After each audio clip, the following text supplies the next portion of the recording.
দেশের চাহিদা 90% প্লাস্টিক খেলনা এখন দেশেই তৈরি হচ্ছে। এক দশক আগেও যা ছিল ঠিক উল্টো। প্লাস্টিকের খেলনা এখন রপ্তানি হচ্ছে। আয়ও $100 মিলিয়ন ঘর ছুঁবে শীঘ্রই।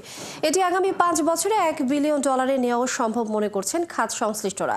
তারা বলছেন সরকারের সহযোগিতা পেলে পোশাকের মতো মেড ইন বাংলাদেশ লেবেল খেলনার বিশ্ববাজারেও বড় দখল নেবে আমাদের দেশ। অনুপ অধিকারী তরুণ জানাচ্ছেন বিস্তারিত। কালার এক্সপার্ট, জর্জ স্যাপ এবং মাইল্ড অন হ্যান্ডস টেকনোলজি সমৃদ্ধ অরিক্স ক্রিস্টাল ওয়াশ আপনার লন্ড্রি এক্সপার্ট। প্লাস্টিক খেলনা শিল্প নিয়ে আশা বাড়ছে।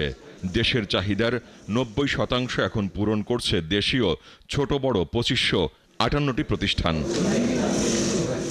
স্থানীয় বাজার ছাড়াও এই শিল্পে রপ্তানি প্রবৃদ্ধিও ভালো। এখন রপ্তানি আয় বছরে $80 মিলিয়ন, প্রবৃদ্ধি 15%। তবে জোর দিলে 2030 সালের মধ্যে এটি $1 বিলিয়ন এক্সপোর্ট ইন্ডাস্ট্রিও হতে পারে।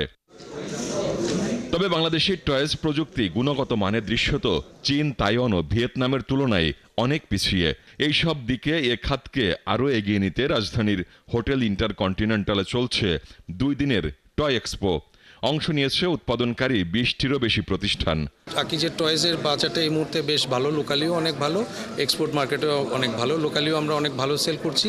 এক্সপোর্ট মার্কেটে আমরা ইন্ডিয়া, মিডল ইস্ট এবং ইউরোপিয়ান কান্ট্রিগুলোতে আপাতত এক্সপোর্ট করছি। এই ধরনের প্রোডাক্টগুলো বাচ্চারা খুব পছন্দ করে। 5 থেকে 6 বছর বা আপনার হাইয়েস্ট হচ্ছে গিয়ে আপনার 8 বছরের বাচ্চা, এরা হচ্ছে গিয়ে এদের কাছে ডিমান্ডটা বেশি।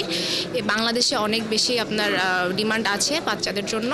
তার জন্য আগে চায়না থেকে যে পরিমাণ মাল আসতো সেই পরিমাণের থেকে এখন বাংলাদেশে আরও বেশি পর্যাপ্ত আরও উৎপাদন হইতেছে আর চলতেছেও বেশি। যেমন আবার কিন্তু আপনার আমাদের দেশের থেকে এক্সপোর্ট হইতেছে। টয়েস আইটেমের আমাদের হিউজ মার্কেট হচ্ছে অস্ট্রেলিয়াতে এবং হচ্ছে ইউরোপে। অ্যান্ড টোটাল আমরা যদি সব হিসাব করি আমাদের অ্যারাউন্ড 2 মিলিয়নের মতো এক্সপোর্ট হচ্ছে।